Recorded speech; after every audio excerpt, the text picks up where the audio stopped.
There was once upon a time a good man who had 2 children, a girl by a first wife, and a boy by the second. The girl was as white as milk, and her lips were like cherries. Her hair was like golden silk, and it hung to the ground. Her brother loved her dearly, but her wicked stepmother hated her. "Child," said the stepmother one day, "go to the grocer's shop and buy me a pound of candles." She gave her the money, and the little girl went, bought the candles, and started on her return.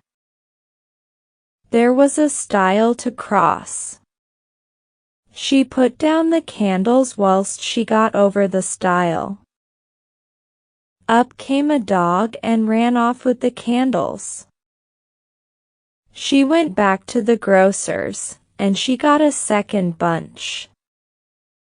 She came to the stile, set down the candles, and proceeded to climb over. Up came the dog and ran off with the candles. She went again to the grocer's, and she got a third bunch, and just the same happened. Then she came to her stepmother crying, for she had spent all the money and had lost 3 bunches of candles. The stepmother was angry, but she pretended not to mind the loss. She said to the child, "Come, lay your head on my lap that I may comb your hair." So the little one laid her head in the woman's lap, who proceeded to comb the yellow silken hair. And when she combed, the hair fell over her knees, and rolled right down to the ground. Then the stepmother hated her more for the beauty of her hair, so she said to her, "I cannot part your hair on my knee. Fetch a billet of wood." So she fetched it. Then said the stepmother, "I cannot part your hair with a comb. Fetch me an axe." So she fetched it. "Now," said the wicked woman, "lay your head down on the billet whilst I part your hair." Well, she laid down her little golden head without fear, and whist! Down came the axe, and it was off. So the mother wiped the axe and laughed. Then she took the heart and liver of the little girl, and she stewed them and brought them into the house for supper. The husband tasted them and shook his head. He said they tasted very strangely. She gave some to the little boy, but he would not eat. She tried to force him, but he refused, and ran out into the garden, and took up his little sister, and put her in a box, and buried the box under a rose tree. And every day he went to the tree and wept, till his tears ran down on the box. One day the rose tree flowered. It was spring, and there among the flowers was a white bird, and it sang, and sang, and sang like an angel out of heaven.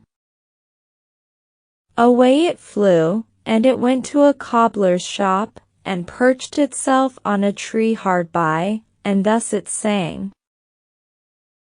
My wicked mother slew me, my dear father ate me, my little brother whom I love sits below, and I sing above stick, stock, stone dead.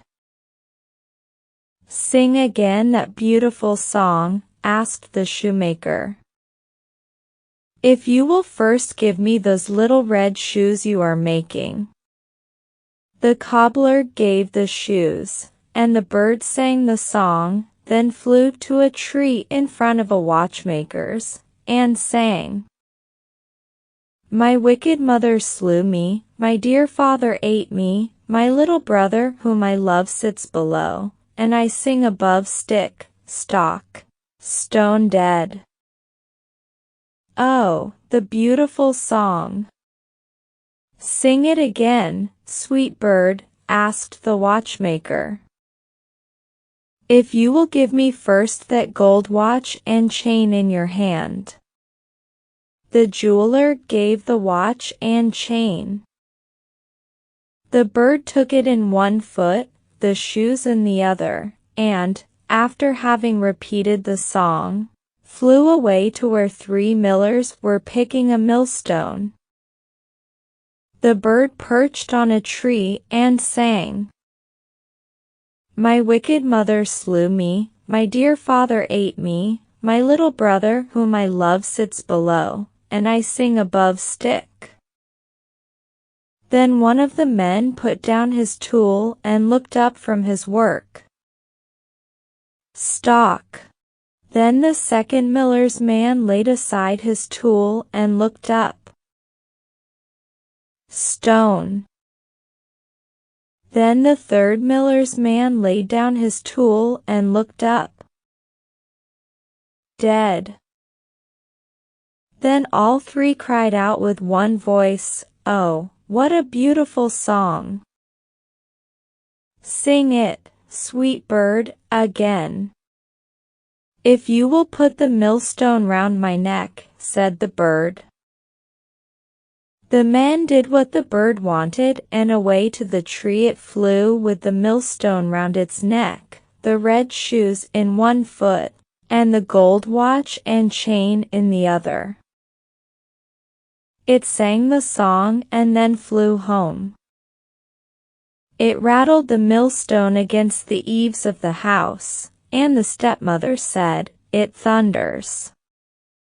Then the little boy ran out to see the thunder, and down dropped the red shoes at his feet.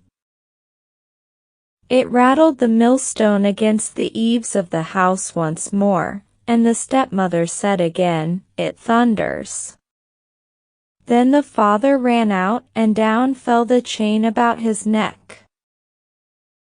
In ran father and son, laughing and saying, "See, what fine things the thunder has brought us." Then the bird rattled the millstone against the eaves of the house a 3rd time. And the stepmother said, "It thunders again, perhaps the thunder has brought something for me," and she ran out. But the moment she stepped outside the door, down fell the millstone on her head. And so she died.